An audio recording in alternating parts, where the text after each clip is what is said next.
Alright, so we have yet another computer here, because this is yet another server. This one has a purpose though, I promise. Um, so in this server, let's go ahead and open it up, provided it doesn't fight me. There we go.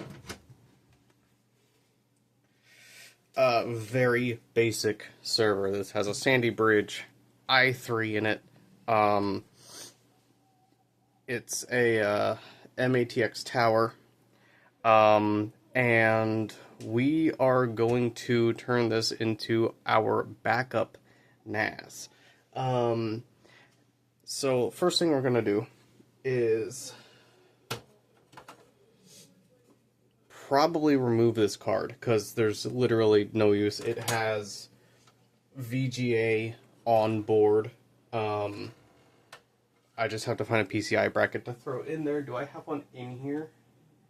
I do not believe so, so I'm going to have to go grab one, which is fine.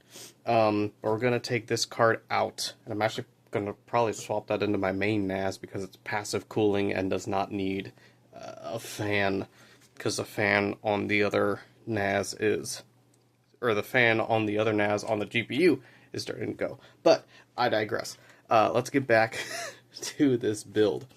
So over here, right here, we have our boot SSD. And to go into this, because it is the backup, I do not have 6 terabytes of data on my main NAS yet. So this is what we're going to be throwing in here for now. It's just a 6 terabyte Western Digital Purple. It's a surveillance drive, so it's on the slower side, but these were made to be reliable. They were made to be ran 24/7, and they were made to last a decent amount of time, right? So by the time I, hit 6 terabytes of storage, it will be time to upgrade the backup storage NAS anyway. So 6 terabyte Western Digital Purple. That's going to go in here, of course. I think if I squeeze this, right, that was an issue before. Almost forgot about that. Okay, I believe this bottom tray pops out. What is this? Okay. Not sure about that. I've taken this bottom tray out before. I'm pretty sure. Alright, bear back. Alright, we did get it out. You just had to push down and then pull on it. And then it does come out. So, gonna take this. We will install our hard drive into that. I went ahead and grabbed a bracket. So, if I can figure out the latch. There we go. Here we go. This is a Radeon card, an HD 5450, 1GB DDR3. It is a video card, something to use for some sort of video output, which is exactly what I need in the other NAS. And it doesn't have a fan, so yay. Alright. I did go ahead and grab one with these slots for just a little bit of extra airflow, even though it's not really going to matter. i3 2100, I believe. 8 gigs of RAM, just 4 sticks of matching Samsung 2GB DDR3. Do I have enough SATA ports? I do, so I'm gonna keep this DVD drive in there. I can't remember if there's any uses for a DVD drive with TrueNAS, but it's there if desired. Right, so do I have screws in here? Do I need to go make another trip? I have 2 screws. That is not enough. Alright, I will be right back. Again. Alright. 4 screws later.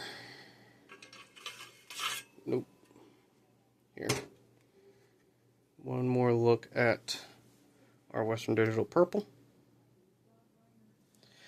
And we will go ahead and pop it in.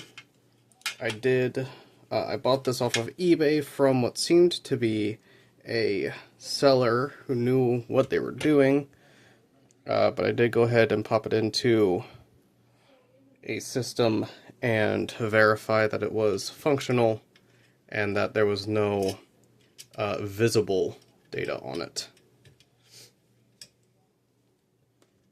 Just quickly trying to put those in with my hand before I go screwing those down. That way it's already done. Alright.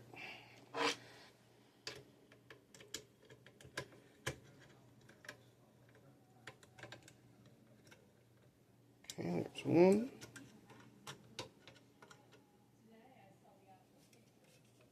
Is this on the right side? Hold on. Do I have this in backwards?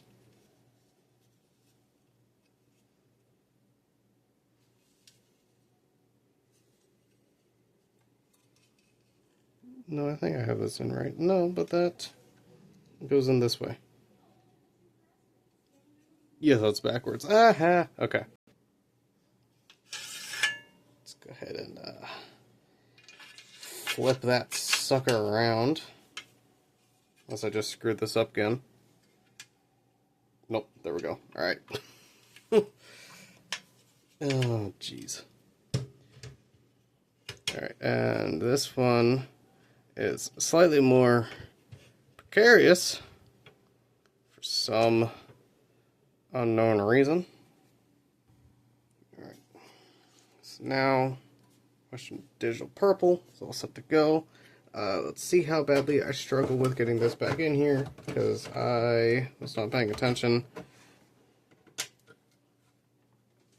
Alright, that is shockingly solid. Okay.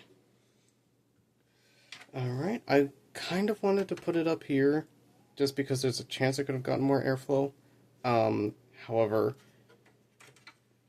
in order to get this out, I would have had to remove the CPU fan, and I did not feel like doing that. So we're just going to watch the temperatures and see if it's perfectly fine. There. All of these SATA connectors are locking ones, except for that one up there to this one. So I'm not worried about the SSDs just flopping about, because once they're plugged in, they're not coming out.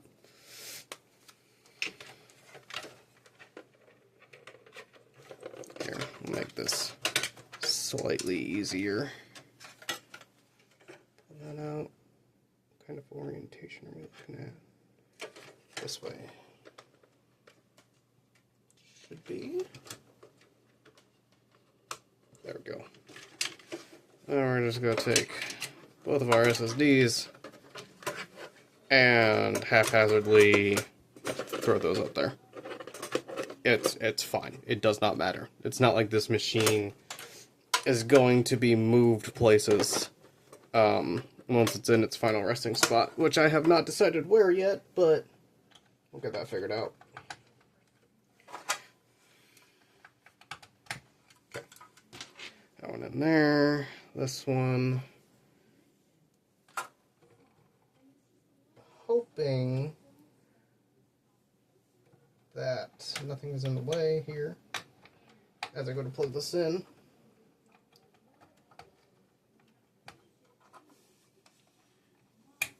Okay, that clicked in. Power first.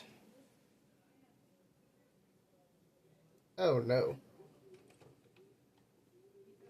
Alright, 1 second. Okay. Can't see it that well, but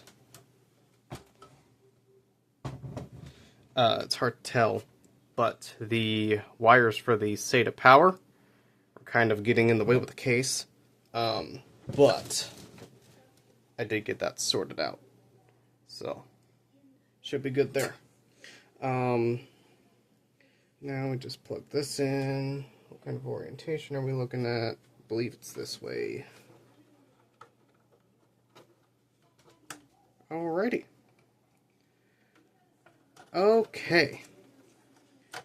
And so that should be it for building this NAS.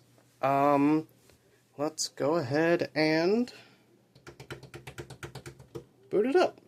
I don't think there's anything else that needs to be done. Got our PCI brackets, RAM was already fine, boot SSD was already fine, it's already running TrueNAS scale. It's been up and running for a couple of days, just doing some reliability testing while I was waiting for the drive to show up.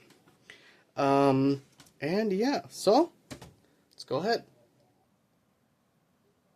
Alright, let's see if she turns on. Oh, we have lights. Alrighty, let's go over to the computer. Alrighty, so we are here in our dashboard. If we move over to storage, create pool, what do I want to call this thing? I did not think about that, actually.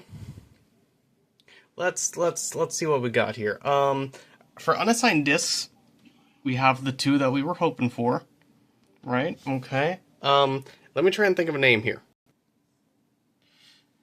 Alright, so the main storage pool is called Voltron. The backup storage pool, still in that same server, is called Clipboard. The editing drive in my main NAS is called Edinator.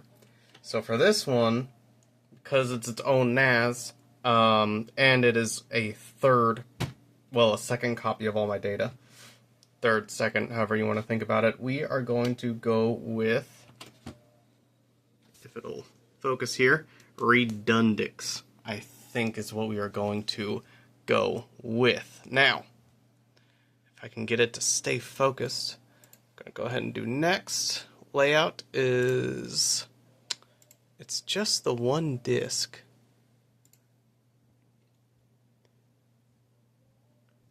I'm just going to say stripe. There we go. Yes, I know there's no redundancy. I have redundancy elsewhere.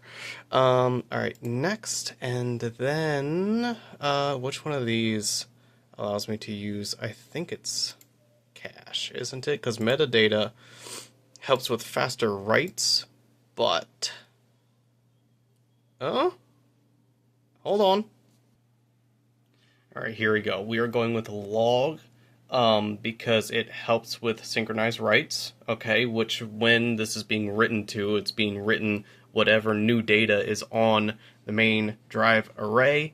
I only have the one, so again, you don't have the redundancy, but I'm not super worried about it because we have 2 extra copies of the data. And that should be it. So we're going to go to review here. Estimated usable raw, 5.46. Okay. Create pool. And continue. And now, once this is all done, it should pop up. Looks like it's going to happen real quick here. Alright, I will check back in with you guys in just a moment. Alrighty, and here we go. Have our 6 terabyte disk with our 120 gig SSD log, usable of 5.33 terabytes, and everything else seems to be in order. Now, this is always going to be here because there's no redundancy according to this system, but there is. So, that'll be it for this one. Hope you guys enjoyed this video. Thank you for coming along with me for setting this up. Hope you enjoyed the 25 days of Vidmas. I think we have 1 or 2 more videos to go. And we will see you in the next one. Have a good one, guys.